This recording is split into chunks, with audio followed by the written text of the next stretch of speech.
Welcome to my YouTube channel Parshuram Singh Thakur. आज अपन देखेंगे गणित सब्जेक्ट का कक्षा 10वीं की जो अध्याय 1 है वास्तविक संख्याएं। ये वास्तविक संख्याओं का भाग 1 है। इसके लिए आज अपन जानेंगे कि इस एक अध्याय में क्या क्या है और कौन कौन से क्वेश्चन हैं, कौन कौन से मोस्ट आईएमपी क्वेश्चन हैं और किस प्रकार हल करें। चलिए चलते हैं। तो इसमें सबसे पहले है संख्या, क्योंकि इस पाठ का ही नाम है वास्तविक संख्या। वास्तविक संख्या का मतलब जो संख्याएं वास्तव में होती हैं। तो सबसे पहले इसमें संख्या आती है प्राकृतिक संख्या।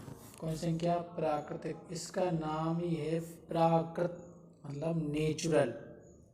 कौन सा नंबर? नेचुरल नंबर, जो कि नेचुरल मतलब प्रकृति से ही अपन को मिली है। वो कौन संख्या है? प्राकृतिक संख्या है। तो ऐसी संख्या जिनको अपन गिनने में प्रयोग करते हैं। जैसे कोई वस्तु गिनना है तो कहाँ से प्रयोग करेंगे?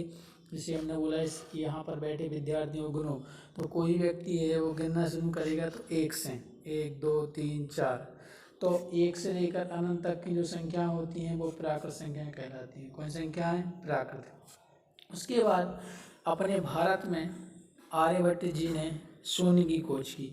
तो जो प्राकृतिक संख्याओं में यदि शून्य शामिल कर दिया जाए तो वह कौन संख्या बन जाती हैं? पूर्ण संख्याएं। अभी संख्याएं पूर्ण नहीं थी, लेकिन जैसे ही जीरो की खोज हुई तो प्राकृतिक संख्या में जीरो शामिल करने पर प्राप्त संख्याएं कौन सी हो गई? पूर्ण। तो 1 से लेकर अनंत तक की संख्या प्राकृत और 0 से अनंत तक की संख्या है पूर्ण। ध्यान रखना, 0 प्राकृत संख्या नहीं है। 0 से अनंत तक जितनी भी संख्या आएंगी वो पूर्ण में आएंगी और 1 से अनंत तक जितनी आएंगी वो प्राकृत।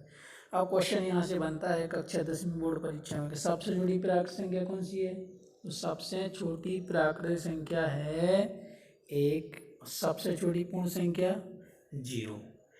इसके बाद पूर्ण और पूर्णांक के बाद कौन संख्या आती है?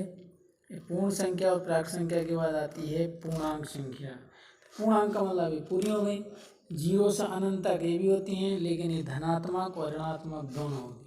प्राकृतिक पूर्ण संख्याएं कभी ऋणात्मक नहीं होती, लेकिन जो अपनी संख्या पूर्णांक संख्या होती हैं ये धनात्मक भी होती हैं और ऋणात्मक भी होती हैं। तो अपन ने 3 संख्याओं के बारे में जान लिया। 1 से अनंत तक प्राकृतिक, 0 से अनंत तक पूर्ण और 0 से अनंत तक धनात्मक और ऋणात्मक संख्याओं को कहते हैं पूर्णांक संख्याएं। इसके बाद कम से कम 10-12 प्रकार की संख्याएं होती हैं। कितने प्रकार की होती हैं? 10-12। तो प्राकृतिक संख्या 1 से अनंत तक। इसके बाद आती हैं सम संख्याएं। तो सम संख्याओं में सिंपल सा है, जो 2 से विभाज्य होती हैं वो सम संख्याएं, जैसे 2 4 6 8 10, या जिस संख्या के इकाई अंक में 2। जैसे हमने लिखा यहाँ पर 256। क्या 256 सम संख्या है? तो इसका अपन इकाई अंक देखेंगे। इकाई अंक 2 से विभाज्य है, बिल्कुल 6 में 2 से भाग जाता है, इसलिए सम संख्या हो जाएगी। अब यहाँ पर लिख दिया 2561। क्या आप सम संख्या है? नहीं, क्योंकि 1 2 से विभाज्य नहीं है। तो जो 2 से विभाज्य होती हैं वो सम, जो 2 से विभाज्य नहीं होती हैं वो विषम।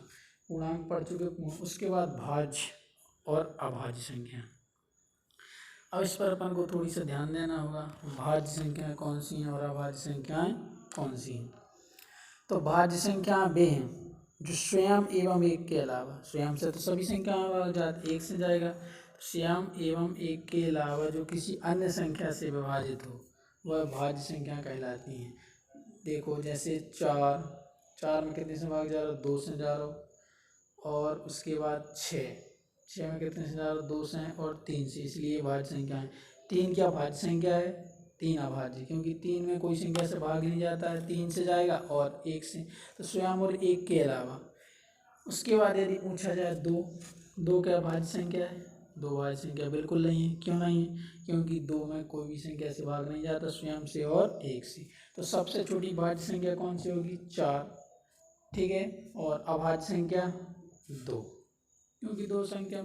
और 1 क्या है? यदि बात की जाए कि जो 1 है, क्या है? 1 कौन संख्या है? यदि बात की जाए तो 1 ना तो भाज्य है, 1 ना तो भाज्य है ना ही अभाज्य, ठीक है। उसके बाद आती हैं परिमेय संख्याएं। कौन संख्या है? परिमेय। तो परिमेय संख्या कौन सी कहलाती हैं? तो वे संख्याएं जिन्हें हम P/Q के रूप में लिख सकते हैं, परिमेय संख्या कहलाती हैं। और जिन्हें हम P/Q के रूप में नहीं लिख सकते वे अपरिमेय संख्या कहलाती हैं। तो जितनी भी करने वाली संख्याएं हैं जो पूर्ण वर्ग नहीं है वो परिमेय संख्या है। कौन संख्या है? परिमेय। जैसे करनी दो, करनी 3, यहाँ पर ये मिसप्रिंट है, करनी 4 परिमेय में आएगी, परिमेय में सही है। करनी 2, करनी 3 ये अपरिमेय संख्या है। क्यों? क्योंकि इनके लिए P/Q के रूप में नहीं लिख सकते। और जो जिसके लाने अपन P/Q के रूप लिख सकते हैं, जैसे 4 ये परिमेय, क्योंकि 4 के बटे में 1 लिख सकते हैं, 2 के बटे में 1, ऋण 2, ये सभी संख्या परिमेय में आ जाएंगी। इसके बाद वास्तविक संख्याएं।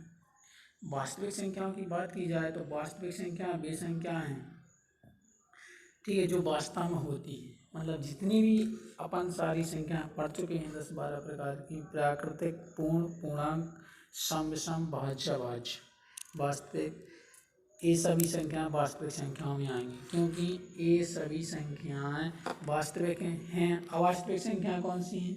तो अवास्तविक संख्या वे जो वास्तव में नहीं होती हैं। जैसे अवास्तविक संख्या का उदाहरण लिया जाए, आपने कभी नहीं देखा होगा कि करनी के अंदर ऋण 2 लिखी, या करनी के अंदर कोई संख्या में ऋण लगा है, ठीक है। तो जो ये ऋण वाली संख्या है अवास्तविक हैं, इनका कोई अस्तित्व या औचित्य नहीं होता। तो ये तो वही संख्याओं की बात जो कि अपन 9th क्लास में पढ़ चुके, इसलिए हमने इनका थोड़ी सा फास्ट रिवीजन करा दिया। अब देखते हैं अपन जो अध्याय 1 में प्रश्नावली 1.1 में या इस पूरे अध्याय में कौन कौन विषय पर बात होगी। तो सबसे पहले तो अपन जाते हैं, यहाँ पर देखेंगे इस वास्तविक संख्याओं में देखेंगे यूक्लिड विभाजन एल्गोरिथम, ठीक है। 2 रित में देखेंगे या 2 मेथड पढ़ेंगे। यूक्लिड विभाजन एल्गोरिथम जिसे बोलते हैं कलन विधि। यूक्लिड विभाजन एल्गोरिथम को क्या बोलते हैं? कलन। और एक पढ़ेंगे अंकगणित की आधारभूत प्रमेय। तो इस पूरे अध्याय में 2 ही टॉपिक पर अधिक चर्चा होने वाली है, इन्हीं से आए गए क्वेश्चन। यूक्लिड विभाजन एल्गोरिथम जिसे कौन सी विधि बोलते हैं? कलन विधि। और अंकगणित की आधारभूत प्रमेय। Thanks for watching. यदि वीडियो अच्छा लगे तो चैनल को सब्सक्राइब जरूर करें और शेयर करें। और आगे की वीडियो देखने के लिए या और पूरी गणित सॉल्व करने के लिए या साइंस को ठीक से समझने के लिए इस चैनल को सब्सक्राइब करें।